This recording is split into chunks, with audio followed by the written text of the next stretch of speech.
Hello everyone, I am Kiran Joshi. Hope you all are safe and sound. Children, this is the first video of Class 8 Civics Chapter 5 Judiciary. As we have learnt previously that in India we have the rule of law, means laws apply equally to persons, and if a law is violated, a certain set of fixed procedures need to be followed. Children, for the enforcement of law, we have a judicial system. This judicial system consists of courts, and when a law is violated, citizens can approach to these courts. Judiciary is an independent organ of the Indian state. What is an independent judiciary and what is its role in democracy? Let's find out the answers of these questions through this video. There are numbers of issues or matters on which courts take decisions. The work of the judiciary or the judicial system can be divided into 1. Dispute resolution, 2. Judicial review, and 3. Upholding the law and enforcing fundamental rights. Let's take the first point, that is dispute resolution. Our judicial system offers a mechanism or process to resolve disputes which may occur between citizens and the government, between two state governments, and between the center and state governments. Now the second task of our judiciary, that is judicial review. Children, our judiciary is the final interpreter of the constitution. Therefore, it has the power to cancel a law passed by the parliament, declaring it as illegal and unenforceable if it believes that the law is not in accordance with the intention of the constitution or it violates the basic structure of the constitution. It is called judicial review. The third task of the judiciary is to uphold the law and enforce fundamental rights.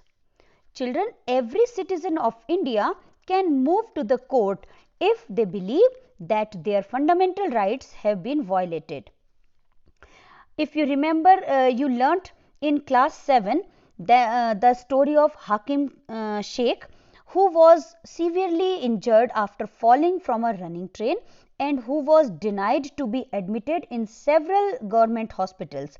The Supreme Court ruled in his case that fundamental right to life also include right to health, and directed the West Bengal government to pay Hakim Sheikh compensation for the loss he suffered. This was the clear example of upholding the law and enforcing fundamental rights by the judiciary.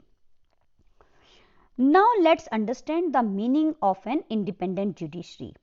Suppose there is a judicial system in which a politician has the power that he can appoint as well as dismiss a judge from his office, that means the judge's office. Now in such a system, if a powerful politician encroaches on your land and you take this case of encroachment to court, definitely the judge would be partial to the politician because he has the control over the judge. Therefore, the judge cannot take independent decision because the judge is not independent and is under the control of the politician.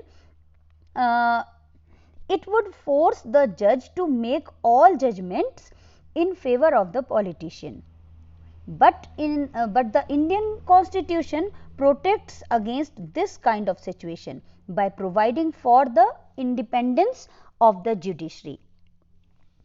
One aspect of the independence of Indian judiciary is the separation of powers, which is a key feature of the constitution.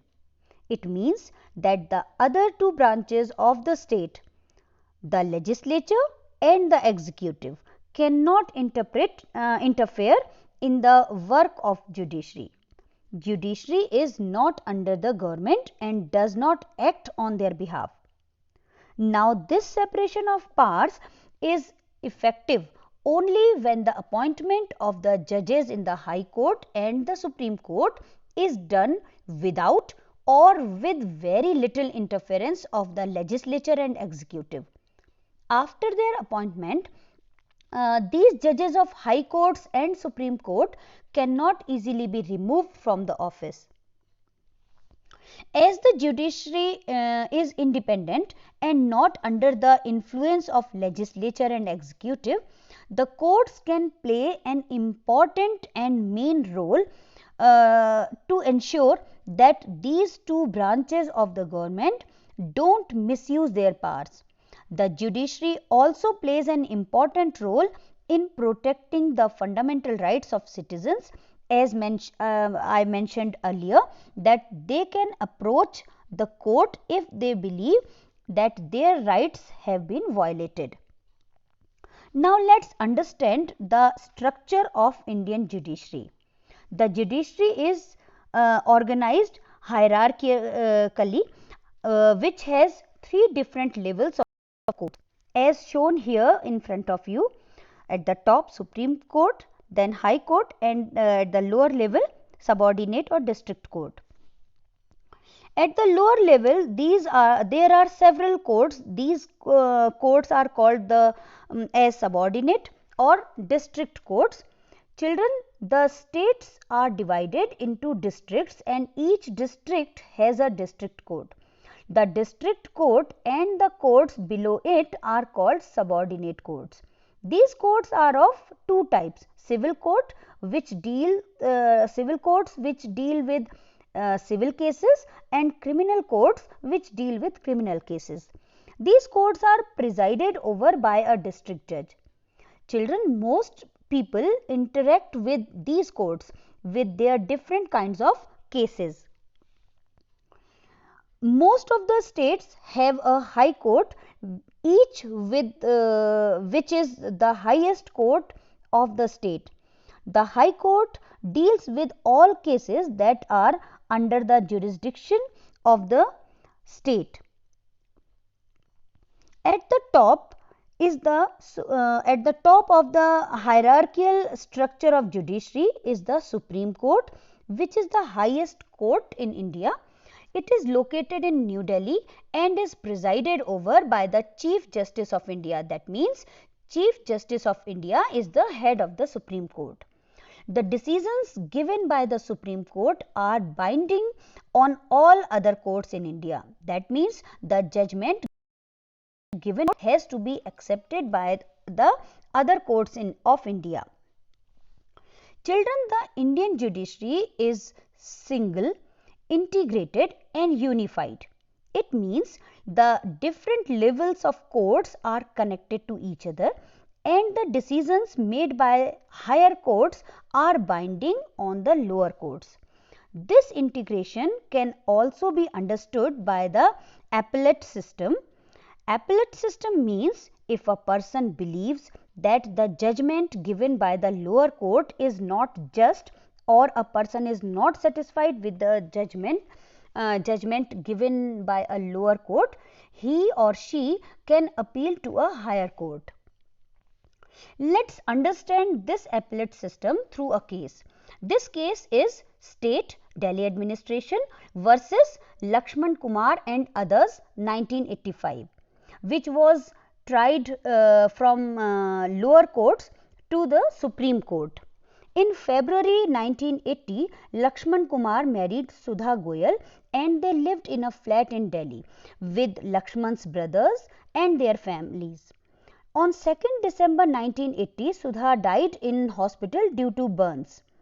Sudha's family filed a case in the trial court. Children, trial court is another name for subordinate court. For the hearing of the case, 4 of her neighbors were called in as witnesses. They told the court that on the night of 1st December, when they heard Sudha scream, they forced their way into Lakshman's flat and found Sudha standing with her sari in flames. The neighbors stated that they wrapped Sudha in a gunny bag and a blanket to extinguish the fire. Sudha told the neighbors that her mother-in-law Shakuntala had poured kerosene oil on her and that her husband Lakshman had lit the fire.